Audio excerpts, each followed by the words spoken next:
Yo, what up guys? Nike just released one of the most comfortable recovery shoes yet, the Nike ReactX Rejuven8s. Some people are saying that this could be better than Crocs and the Adidas Foam Runners, but is it worth the $70 price point for a piece of foam? Let's break it down. So I was able to cop two colorways, the light Orywood brown, which is a nice natural shade that goes with anything, and also the glacier blue, which is originally a women's exclusive, but was seen on LeBron James during the Olympics. Obviously, athletes of his level get that early access and special sizing, but I wouldn't be surprised if Nike eventually drops these in a full men's sizing. Luckily, the women's version goes up to a size 10, so I was able to grab my size. But before we get into sizing, let's talk materials and design. When looking at the upper, this shoe is made from one piece of ReactX foam. It's super soft and lightweight, but it's also not the softest foam I've ever felt. It's comfortable, but not overly plush. Nike added ventilation holes throughout the toe box, which helps with airflow. Walking around, it feels pretty breathable, but when you're just sitting down, you might feel your feet get a little warm. We have some nice branding around the shoe. We have a chrome Nike swoosh on the side of the shoe. We also have an embossed swoosh logo on the medial side. And there's also a vertical Nike swoosh on the heel of the shoe. This really adds to the sleek look of the design. What I really like about the design is that the shoe has a very unique wavy pattern that wraps around the heel, which gives it a futuristic aesthetic. It also has a very low to the ground feel, so it's very stable when walking. Going over the outsole and durability, unlike some foam slides that have all foam bottoms, Nike actually added a rubber outsole for better grip and durability. For $70, this is a nice touch because it means that these will last a lot longer than your average slides. Now let's talk sizing, as I wish I may have gone another route. So for a $70 recovery shoe, you're at least getting some durability with this rubber traction.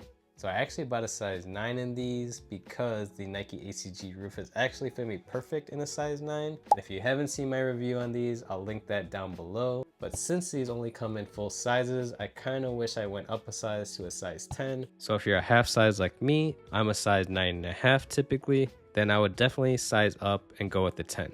Alright, it's time to go over the weight and comfort of the sneaker. These are super lightweight, coming in at around 8 ounces. Nike definitely had lightweight comfort in mind when creating these. One thing I really like about this design is that the heel actually holds your foot in place. It doesn't really feel like one of those loose slides, it's more secure, almost feeling like a sneaker. Some of you might be thinking, can you get these on hands-free? I would say it's not truly hands-free. You can kind of jam your foot in there, but doing that could really damage the heel over time. So my advice is when wearing these is to use the pull tab for the sake of longevity.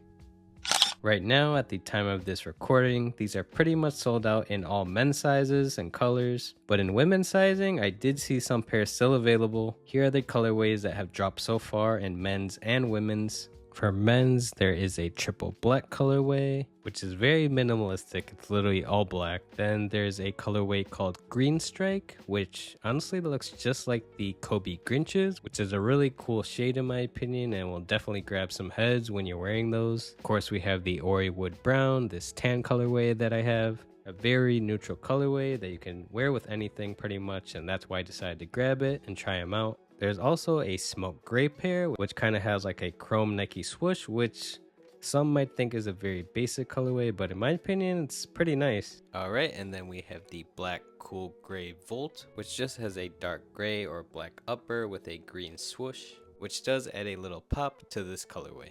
And lastly, we have the safety orange colorway, which is also a very bright orange. And I think this is one of the best shoes for the summer. You will also get a lot of people looking at your shoes when wearing these. So it could be a really nice pickup for the summer if you're able to grab a pair, since most of these colorways are sold out in men's sizing. Moving on to the women's colorways, right now the website only shows the triple black colorway, which we just saw in men's. They also have the tan Orywood colorway. The only two colorways that are different on the Nike website as of right now of this recording is the Essential Pink colorway, which is a very nice shade of pink in my opinion for a women's colorway. And lastly, the other pair I bought is the Glacier Blue colorway, which like I said was seen on LeBron James, so definitely going to be a hype colorway when they finally come out in men's, if they do come out.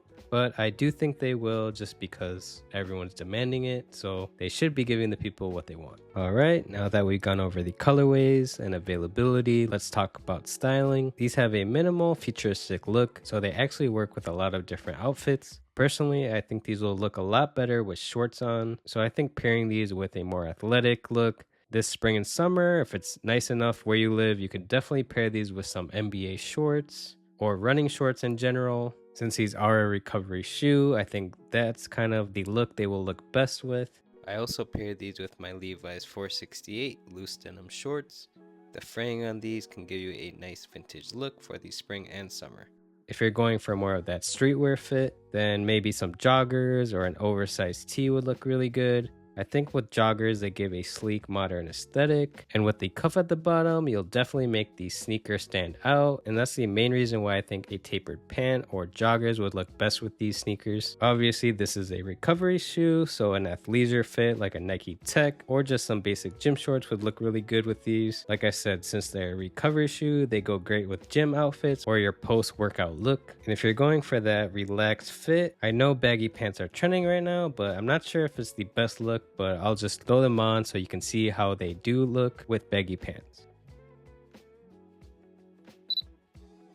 So, is the Nike ReactX Rejuven8 worth $70? If you're looking for a comfortable, stylish recovery slide, then this is definitely a solid option. But if you're on a budget, I do think there are some cheaper alternatives that still feel great. But let me know in the comments, would you rock these over Crocs or Adidas foam slides? If you found this video helpful, please hit that like button and subscribe for more fashion and sneaker content. We got a lot more coming on the way. If you want to grab a pair for yourself, I will leave a link down below in the description. If you use the link down below, it really helps me out and supports the channel. I'd really appreciate that a ton, and that's all I have for today. So I'll catch you guys on the next wave. Peace.